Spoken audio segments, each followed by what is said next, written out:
Okay, children. Yeah, I'm going to take the MCQ paper first. Subscribe, right? And this is the paper you did, right? This is 2022 May June chemistry MCQ paper, right? Okay. Okay. First of all, this is the first question. Right. What is the first one answer? As to investigate the rate of reaction, calcium carbonate and hydrochloric acid, right? So here, they're asking, right? Calcium carbonate is there, hydrochloric acid is there. This is the setup. Yes, this works this way. The volume of the gas is in syringe is recorded after 1 minute, and you see this online. Experiment is repeated using different concentrations. You need to underline this. Hydrochloric acid, right? Which additional pieces of apparatus are essential for this investigation. So if you're using rate of reaction, what kind of things are needed? The stopcock is needed, right? And if you're using, yeah, this is an acid-based one, so measuring cylinder is also needed, right? What else is needed?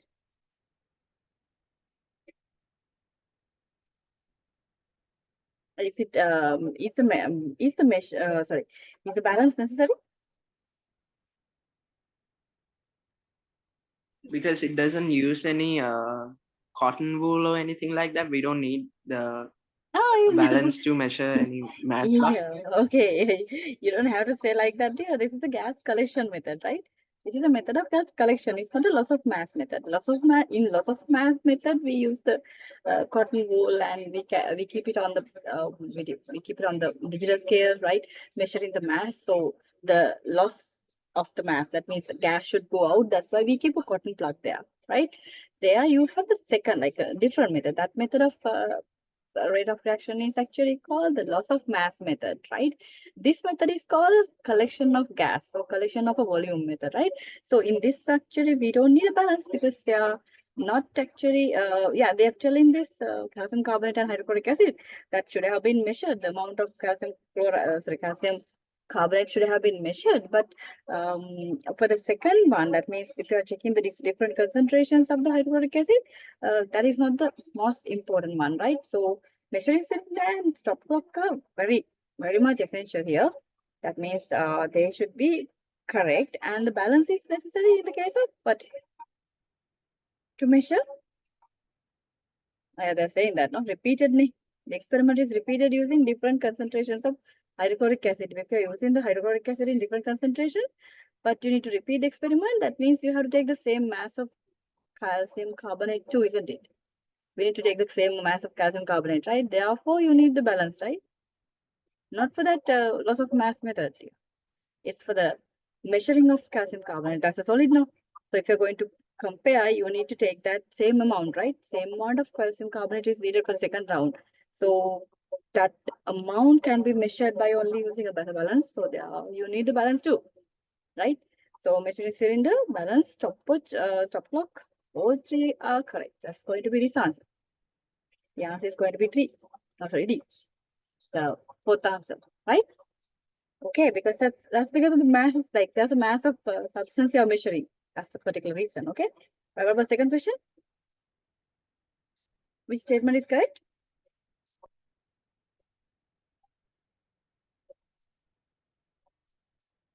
Here, what happens? Mixture liquid. Okay. Well, this is about 35 degrees Celsius separated by distillation. Yeah, which statement is correct? A mixture of liquid with boiling points which differ by 35 degrees Celsius can be separated by distillation. Locating agents are needed to identify the colors present in ink. No, we don't need colors. I mean, locating agents are not used to identify the colors, right? Present in ink. We use locating agents for what kind of purpose? What's the purpose of having locating agents? Locating agents are used when you don't have a color, right? In the ink. If you have the color in the ink, if the statement says like the colors are there and you're identifying that color in the ink, that is there, you don't need the locating agent for that, right? You have a color, of course, then. So why do you need a locating agent to identify that? Locating agent is used to identify the colors that are not, I mean, the pigments that don't have a color, or amino acids that usually we go for amino acids because they don't have a color, and we need to know the spot of that, right? Where the spot goes. So the desalination of seawater to produce pure water is achieved by fractional distillation. Fractional distillation, no, right? It's a fractional distillation. It's going to be what? It is simple distillation, right? And then RF value of dye in a chromatogram can be calculated using a formula. Yeah, this one. So this calculation is correct. Is this formula correct? Distance moved by the solvent, distance moved by the sport. That's wrong, right? That statement is wrong. What's wrong with this one? The place of that. I mean, the denominator and the numerators are wrong, right? You need to take the numerator. I mean, the numerator should be here. The distance moved by the spot, or the distance moved by the solute divided by distance moved by the solvent. So that they have messed up. That's wrong formula. And then this is wrong. So which one is correct actually? First one itself is correct, no? A is correct, right? Yeah, first one, the 35 degrees one is correct, right? Okay, next one. Third one is this one, there's some reactions in an aqueous solution. Right, okay, what can be deduced about the identity of X? Yeah, when a few drops of sodium hydroxide is added, okay, a white precipitate is formed. We're talking about white precipitate. Ions, remember, there are 3 ions that have white colors, right? White color precipitates with sodium hydroxide and ammonium hydroxide. In the story of sodium hydroxide, we have white color three ions that you take in your syllabus in O-levels, right? So here they say there's a white precipitate, okay? Maybe about one of them, okay? Then the dilute nitric acid is added, the mixture is warm, the gas is also coming out. That means when you put this acid, okay, nitric acid, you get a gas out. That gas decolorizes potassium permanganate. The only gas that you learn in your syllabus is the one that decolorizes potassium permanganate is what? The sulfate, right? Sulfur dioxide, right? So sulfur dioxide comes from sulfite ion. Now that part you have to be studying because sulfite ion you have not studied still. It is the sulfite ion that gives out sulfur dioxide gas. Okay, sulfur dioxide the gas, and the sulfur dioxide gas can be actually, sulfur dioxide gas can decolorize the potassium permanganate, right? Okay, so the third one is when dilute nitric acid is, excess barium nitrate added, no visible reaction. That means barium, sorry, yes. Oh, what is that? Why did it go down? Right. If dilute nitric acid is added and barium nitrate is also added, no visible reaction means what is not there? What ion is not there? Barium nitrate. What do we use barium nitrate for? To identify which ion? We use barium. Yes, that you have learned. You have learned, right? Barium nitrate is used to identify barium sulfate, right? The precipitate. That was there in the ATP paper too. So barium sulfate, the precipitate, white precipitate. To identify this one, we need barium nitrate and the acid, right? Okay, so that means there's no sulfate ion, right? If there's no visible reaction here, after adding barium nitrate, if there's no visible reaction, that means sulfate ions are not there, right? So what can you conclude about this X here? There should have been what? Aluminium ions, so sulfite or calcium sulfide ions, aluminum sulfite, sorry, sulfate, of course not. This is not sulfate. So third one can be X must contain aluminum sulfide or calcium sulfide or zinc sulfide. Yeah, we cannot exactly say because one of them, isn't it, children? The point is because all 3 of these, aluminium, you know the point, right? Aluminium, calcium, and zinc, all 3 give what? White precipitate with sodium hydroxide. isn't it? All three give, right? That's the first thing you learn under sulfide. Sorry, that's the first thing you learn under white precipitates in sodium. When you add sodium hydroxide, there are three ions that can give white precipitate: aluminium, calcium, and zinc. So here you have the aluminium ions in aluminium sulfide. Calcium sulfide also contains calcium. So zinc sulfide contains zinc 2 plus. So they can all give that white precipitate, right? So the answer should be D, right? Because we can't say just one. Like out of the options available, D is most viable because of the three, all three. Anyone who got it correct? Did you get that correct? If you remember this line, that first statement in the, Yes. I think you learned it from the last lesson, right? Just the last lesson. But you learned that there were three white guys, right? Three white guys in this sodium hydroxide. When you added sodium hydroxide, it's not just two of them. They have given two of them, and then again one of them. This is of course wrong because sulfate ions are there. If you identify that out of these three options, the most possible one is like no, best one is because this one they have not separated it. In that case, this is the correct answer, right? All three should be white. So it can be either of them, right? Any of them, no? So any of them. So there are three. So yeah, that's the answer. Okay, which set of changes the conditions increases the volume of gas? Which one? Okay, this is very simple. Pressure decreasing increases volume of gas. Volume and pressure relationship. Pressure decrease and temperature increase. Yeah, you know, it's actually what laws and what law. I think that's coming in physics too. Pressure decreasing and volume. Boyle's law. Boyle's law, right? Yeah, Boyle said that when pressure and volume are inversely proportionate to each other. Right, this sign is like this. Okay, so that's Boyle's law, and then again temperature and pressure. How about that? That's directly proportional, right? Temperature and pressure are directly proportionate. Yes. When the pressure increases, temperature. When the temperature increases, pressure increases. So what should be the idea here? If the volume decreases, pressure should increase, right? Okay, when the volume decreases, so when the volume increases, pressure decreases. Temperature? No. Temperature increases when the pressure decreases. Temperature and the pressure relationship is same, right? Isn't it? Okay, volume. Sorry, we take the volume and pressure relationship now. The temperature and pressure also we cancel. No? When the temperature increases, when the pressure increases, temperature increases too, right? So here, they say increases of volume, pressure decreases, temperature increases.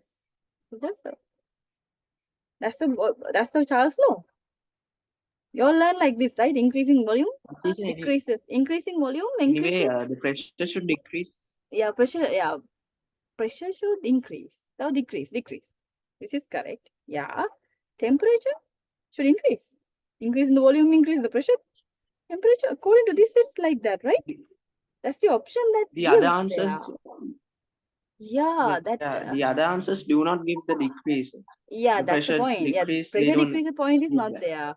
But there is a problem here. It seems like temperature increasing is like problematic, children. When the volume increases, temperature increases. That's how they learn. That's how you learn like this. When the temperature increases, the volume increases. Opposite, right? But when the volume increases, the temperature increases. You learn when the temperature increases, the volume increases. That means, yeah, it's like expansion. That relationship you have learned, right? Yeah.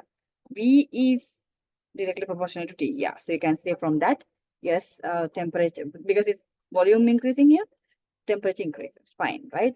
That way we can say. Yes. Because when the temperature increases, the particles expand, so they have to move away from each other. In that case, the volume increases. So the point is this, right? Separately you have to check. Yes, decrease and increase. Two different things, two different laws, but it's there in your book as well, right? Okay, what about the next one? Number 5. Oh, that's a good one. This is also from the first chapter. The previous one is also from the first chapter, right? Yeah, okay. So this one, this is a good question, but you have learned, I think, ammonia with HCl. Now here they have given C2H5 and NH2. If you just by heart and try writing your answer, you might get it wrong. Okay. So here you have to be careful and write, right? I think you must have memorized. In the case of ammonia and HCl, you remember that ring is forming at a different place. Where was that? The ring should be forming near which side? Was it like right in the middle, or was it closer to the HCl, or was it closer to ammonia? A. In that Ammonia. case, okay. In that case, ammonia. Okay. Ammonia. No, I'm asking. I'm referring to the original reaction. I'm referring to the original experiment. That means the one that you usually do. The original experiment is you perform with ammonia and HCl, right? There, what you notice is like the ring forms near HCl because HCl goes slowly. Ammonia goes faster because ammonia is lighter, right? But here, is it the same as ammonia they have given here? No, right? It's a different gas. What should you do? First thing is you have to find the mass, right, of this guy. Because you remember we compared the mass of ammonia with HCl. Now you have been given a different gas, so compare the mass again. C2H5NH2. What's the mass? 12 carbon, 24, and 5 here, and N is 14, and hydrogen 2 again. So 2 hydrogen, what's the total here? And 10, 5 here, and then you get 1. Oh, wow, that's a great number, right? Am I correct? 24, 5, 14, and then 2, right? Okay, so here 5, 4, and 10, that's 5, and then 1. It's going to be 45, isn't it? So where should this line form? You know, this one is 36.5, right? HCl is 36.5. You can calculate it. And this one is 45. So what would be the answer? Where would it go in this time, in this case? Will it be the same kind of result or different result? Is it just like that ammonia case? ethylamine. Near ethylamine, right? So that means ethylamine side, which one? A or B, or it should be A, right? The one which is closest to the ethylamine is A, no children? B is like right in the middle. B is like a line in the middle. If you take the sides, you will see like middle. This is the midpoint, right? So we need to go towards ethylamine. That means the only option available is A. Because from the middle to the left, towards the side of ethylamine is only A. Do you understand that?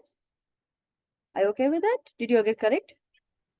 Did you check the mass of this one? Or did you just think of like ammonia and by heart and just took the same thing? Right? Did you just put the answer like D?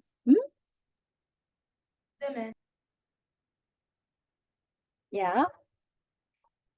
I didn't hear that. It was breaking, dear. You have to calculate the mass, right? And that was the same thing that we did with ammonia and HCl. No?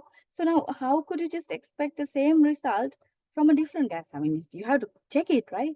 You can't just, blindly guess it. You can remember there was ammonia in the book. There was a reaction like this. There was some experiment HCl. Yeah, so it's same thing. It happens here. How can you just ruling out like that? What sort of reasoning power is that? Huh? That's not the reasoning power. You should use like reasoning skills, right? Reason it. Okay. So I think how many of you got it correct? It's going to be A, not D. Okay. That's a trick actually, and they're tricking it. That's good. Element X can be represented by the symbol. Okay, X for good. You got it correct. Good. Right. So what statements about the atom of element X are correct? It shows the IQ level. You have to be careful. That's the thing.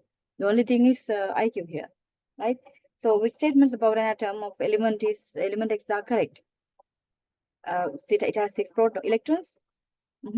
It has 8 protons. It is an isotope of carbon. It is an isotope of nitrogen. Actually, we can say it has electrons because if it's an atom, if it's an atom, it says atom of an element X, right? So in that case, because we see the proton number here 6, right? This is atomic number, proton number of this element is proton number is 6. That means, protons and electrons are equal in the case of an atom, right? If it's an atom, these two are equal. So that means it should have electron 6 here. That's correct. And it is an isotope of carbon. Is that correct? Yes, it seems like this carbon's isotope because it's 14 here. It's the radioactive isotope, if you remember very well, right? It is the radioactive carbon, okay? So it's not a nitrogen one, of course, right? It has no 8 protons, of course. It's the subtract. If you subtract 14 by minus, okay, 14 minus 6, you get neutron number. That's 8 neutrons here, right? So what are the answers correct? 1 and 3, right? C, no? Is that the answer? Yeah, it's going to be C. Yes. So anyone who got that wrong, that was very simple one. Don't think that you can make mistakes there, right? Next one is very simple. Always like these are predictable. Okay. You see now when you're doing this, you see similar questions are there. Lot of similarities are there. Okay. Two isotopes of chlorine. This they have given 35 and 37. You remember only two isotopes we have in chlorine, right? And then using these isotopes, there's carbon 12 and hydrogen 1. No, so that they have specified that is because they want to say that not to confuse with isotopes of carbon. Don't confuse it with the carbon's isotope. They are taking only one particular carbon, right? That means one isotope only. We consider only one carbon isotope and one hydrogen isotope. And how many different relative molecular masses? That means the mass is affected. No, if you take the different isotopes, the mass number is different, right? So the molecular mass is affected, right? So the relative molecular masses are possible for the compound with molecular formula C2H3 CL3. Right now, CL3 is the only target you have to get because we have been given that carbon 12 and hydrogen next, like 1, is the only one that we have here, right, in this case. So that means our mass is not affected by carbon nor hydrogen. Do you get that point first? Clarified? In the next question, in another question, in your paper question, they might even give that in a different way. They can change it and ask, right? So here they have specified this is a fixed carbon number, fixed mass for this carbon atom. That means both these carbon atoms have 12, 12, right? You understand that? All three hydrogen atoms have the mass of only 1. So it's always 1 into 3, that's 3. So altogether 12 times 2, 24, and 3. 24 and 3 from C2H3, it's always 27 that you get. That's it, right? That part is always the same, but they ask how many different types of compounds can be drawn having these different chlorine atoms, right? We have how many types of chlorine atoms here? 2 different types. And how many combinations are possible? It's like this. We have 3 chlorine atoms in this compound. We just think we have 3 chlorine atoms like this. Okay, 2 carbon. No, these 3 chlorine atoms, right? I'm not drawing the rest. The molecule, just think they are hydrogen atoms, right? Now these chlorine atoms can be in different options. I'm just drawing it and show, right? Consider the first occasion. These 3 can have 35 chlorine atoms. All 3 can have 35 chlorine atoms, right? So the mass will be what? 35, 35, 35. It will be one particular mass, right? 35 times 2, 3. Then another option is what? All 3 carbon atoms can be, all 3 chlorine atoms can be 37 chlorine. I say carbon, sorry. So all 3 chlorine atoms can be 37. In that case, the mass will be different. Okay, right?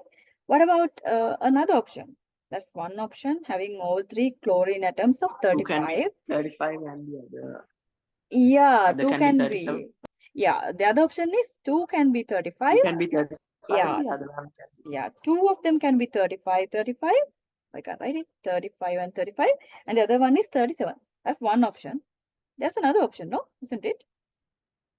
2 can be 37, 37, and 2 one can be 37. 37, and one can be 35. Do you understand the options, children? Right? Out of these guys, we can have these kind of combinations possible.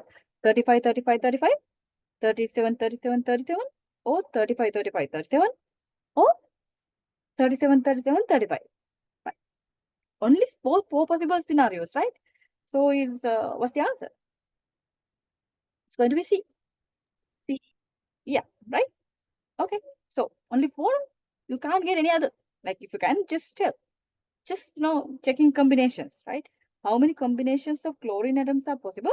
Chlorine combinations are possible in 3 atoms, like 3 chlorine atoms. How many chlorine masses? I mean, how many of these isotopes are possible to have different variation, different combinations, right? That's what they're checking. So how many chlorine atoms can be combined in a different way to get you different masses? It's only 4, right? Next one, which was this directly in theory. So easy. So very easy chemistry parts, right? Now these are chemistry theory parts. If you make mistakes here, it's your theory gone wrong, not IQ. Okay? In the previous question, if it is wrong, maybe your IQ problems a little bit. But here, theory, right? Elements, compounds, mixtures. Which ones are elements? Graphite iron are elements anyways, right? Graphite is a carbon, it's carbon, iron. So we have compounds, water and methane, those are compounds, correct? Mixtures, air and copper is not a mixture. But what is the next option? We have an option like this one. Sand, water is not a compound. What's the problem here? B. What's the answer? B is the answer. Is sand a compound? That's how we say, right? You can take it like that. Silicon dioxide, sand is completely silicon dioxide. Okay, but can be impure as well. But only option available is that, right? According to this, actually, yeah, because here this is not element, not an element, not an element, right? They get cancelled. They are not elements. Here, these are not elements. What are elements? This is not a element. This is not a compound. This is not a compound. It's an element. This is an element, right? So out of these options, these are compounds. These are compounds. That's how it thinks, right? Out of mixtures here, this is not a mix. This is not a mixture. This is not a mixture, like the other thing, right? So options available. This line is getting cancelled here. This line and this line are getting cancelled. So only option like which is free of troubles, or which is which is free from many problems is B, right? But the issue here with sand is actually, yes, you have to consider as silicon dioxide, SiO2. So O silicate. That's how you learn in extraction of metals. There you learn this sand is as silicon dioxide or silicate, right? So in that case, you can take it as a compound. Okay, it can be impure too, but right. Now, so B is the answer, children. Which statement about ionic compound is correct? This is also theory. They are all solids at room temperature. They all conduct electricity at room temperature. No, they are not. They are all soluble in water. They all have strong intermolecular forces. What's wrong with these points? Yes, yes. They are all solids at room temperature. Ionic compounds. This is correct, right?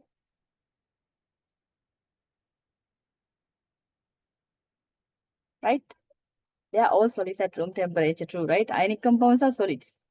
You learn that. They all conduct electricity at room temperature. Is that correct? Do they conduct electricity at room temperature? No. They have to be molten. Yeah, either they have to be molten, or you have to take molten form, or what? The aqueous form. Why is that? That means you have to mix it with water. Why is that? Otherwise, it will like yeah. What will happen otherwise? The ions can't move. If it's a solid, ions can't move, right? So the ions should be able to move. That means molten or aqueous, right? They are all soluble in water. Is that correct? That's the problem here. No. Are they all soluble in water? If they say, what about this guy? You know this one, barium sulfate. It's a precipitate, insoluble. You learn like that, right? What about this one? You know, calcium carbonate, eggshells. Eggs soluble in water. In eggshells, you have calcium carbonate, right? Limestone, eggshells, seashells contain calcium carbonate. Is it soluble? Is it soluble in water? No, right? It's an ionic compound. So what about metal oxides? Insoluble bases. We call them insoluble bases, right? So are they soluble? No, metal oxide, like you can take metal oxide like magnesium oxide. Are they soluble? No, right? So that point is going wrong here because of all soluble point, right? So this is wrong, this is wrong. Oh, sorry, this is not wrong. This is correct anyways, right? This one is wrong. There are strong intermolecular forces. The point is intermolecular. There are no molecules in this one. So that word is wrong. Okay. No molecules in ionic compounds. Okay, so this is the correct answer, A. Right. Did you get it correct? You can't say atomic also. You can say electrostatic forces. But suppose they have electrostatic forces, no? Because of the differences in the ions. They have ions, no? So electrostatic forces between ions. We have to specify like that. It's not the molecules. Okay, right. So intermolecular forces are there in molecular substances, like covalent substances. Right, what about next one? 10th, molecular tetrafluorosilicane is there. Then the dot diagram is also there, only the outer shell is drawn. And which statement is correct? Okay, fine. Each molecule of SiF4 has exactly 16 pairs of electrons. 16 pairs of electrons, is that correct? Each molecule, the whole molecule, as it goes 16 pairs of electrons, you can count, right? 1, 2, 3, 4, 5, 6, 7, 8, 9, 10, 11, 12, 13, 14, 15, 16. That's correct, but right?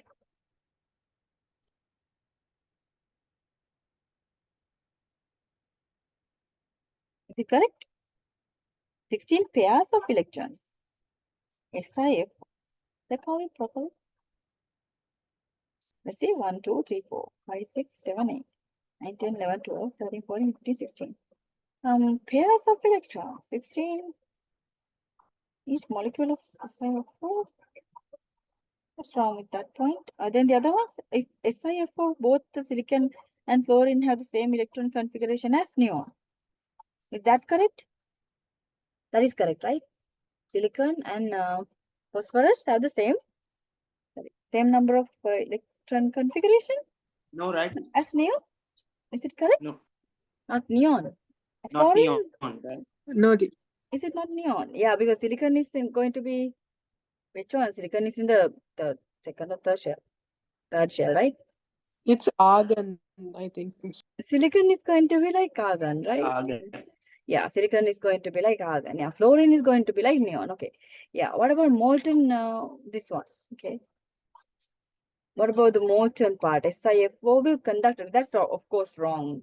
Why? Why is it wrong? Because covalent compounds won't conduct electricity. Yeah, that's wrong too. Okay, this is wrong too. Then what about silicon has a low melting point? What about that one? That's correct. That's correct. Now this is correct. The point is this question. Why this was wrong? Then A is wrong. What's the reason for A wrong? How is A now it seems like A and D are both correct, but actually A is wrong. What's the reason? A is wrong. D is correct.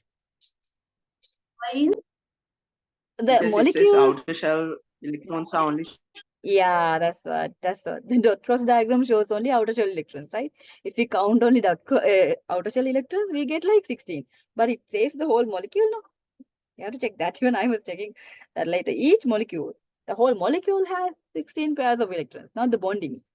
They're not just talking about the bonding electrons or outer shell electrons or anything. Just the whole molecule. So there should be inside electrons. Even fluorine has 2 electrons inside, right? In all the shells. So silicon has another shell, 2 more shells, right? Yeah. So because of that, right? Okay. So the first one is wrong. Okay, right? Last one is correct. Then 11th one. What's the answer? Ayota. 11th one. B? B. Which row shows what are in stated property? No? Metals. Okay. Metal property, I say malleable is layers. Metal cations can slide over each other. Anions, of course, wrong. What's wrong with the first sentence? Because a metal anion, right? Metals don't form anions. The word is wrong, right? Here, metal cations. This point is correct. Metal conductivity, metallic structures contain mobile anion. Nonsense, right? Okay, metal structures don't contain. I mean, anyway, anions are not there. Right, and then metallic structures contain mobile cations, but not in the solid form. Yeah, they contain cations, but not in solid form.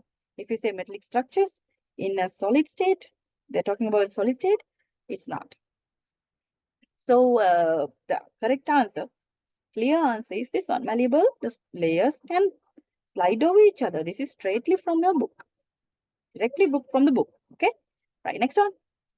Silicitrate. These are easy questions, isn't it? Right, silicitrate is reacting with the aqueous potassium chromate. Okay, good one. To give a yellow precipitate, what is the ionic equation for this reaction? Silicitrate with dichromate. So what will be the color? Dichromate, sorry, chromate. What will be the color? Sorry, what will be the, not the color, what will be the ionic equation? How to write the ionic equation? C? Okay, what's wrong with A? Anyway, tell me, what is this kind of equation called? What is A? It's just the overall equation, right? The normal overall equation. A shows you the overall equation. The normal equations, what you normally you will learn. Second one shows what? B shows you the breakdown. Can you see the breakdown? That's also good. The They have given the spectator ions are also. Yeah, the expected ions are there. They have given you the breakdown. This is actually called the total ionic equation, darling. This is the total ionic equation. Everything is there, right? Even nitrate ions you can get cancelled later. You will see the cancelling happens here, right? And then we are going to this last one. No, the C or D. Which one is correct actually? 2 silver becomes C? chromate. Yeah. Oh, is it D? The chromate ion is Yeah, wrong. chromate ion has a the problem with the D has a chromate ion problem, right? What's the problem? What's wrong with chromate ion here? There's -1 charge on the D. That's wrong, right? Chromate ion is a -2 ion. So it's C. Yes. Option C is correct because chromate should be a 2- ion. Therefore, silver is only +1 ion always, right? So silver plus ions, there should be two of them to combine to get silochromate. Yes, that's correct. So C. Anyone having problem with that? You should understand this is overall equation. This is not at all ionic. This reaction is overall, right? You need to know that you can't underline this one. So if so, you should be very, yeah, you have to study it very hard. This is ionic, they're asking. It's not that overall, right? And then you should know the second one is also of course wrong because there are all the ions present. They have not even cancelled it. You know, ionic equation means the net ionic equation. We need to cancel the spectators. So if the spectators are present, it's not the ionic equation, right? So even that get cancelled. See, now that is how you rule out the answers easily. And then only two options are left out. And then from that also you can see chromate ion is available here. From that you can find out the chromate's charge if you wanted, right? If you don't remember, you can break down from this one. This is potassium, no? Potassium is a +1 ion. You know, it's a +1 ion. It's +1 ion. Then this one, this chromate, these two should have come from where?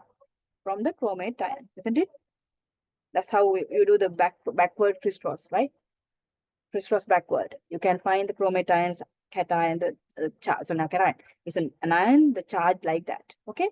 So I don't think that is difficult. That was very easy ionic equation. Okay. Right. Next one.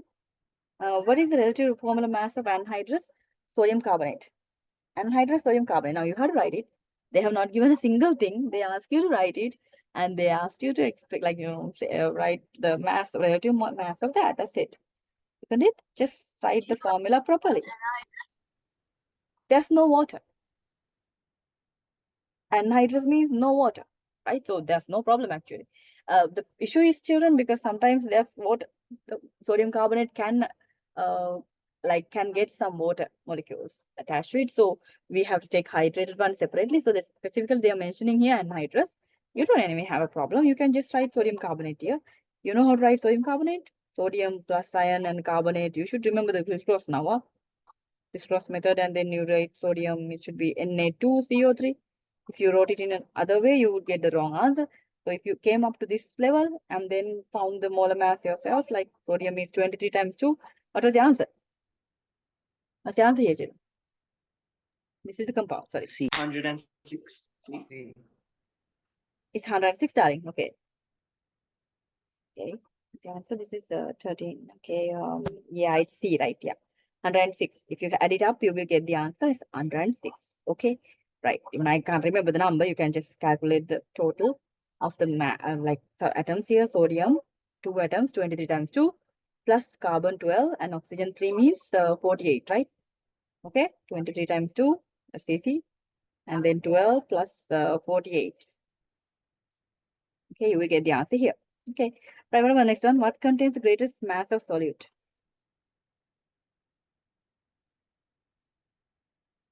Here, you're taking again the mass now.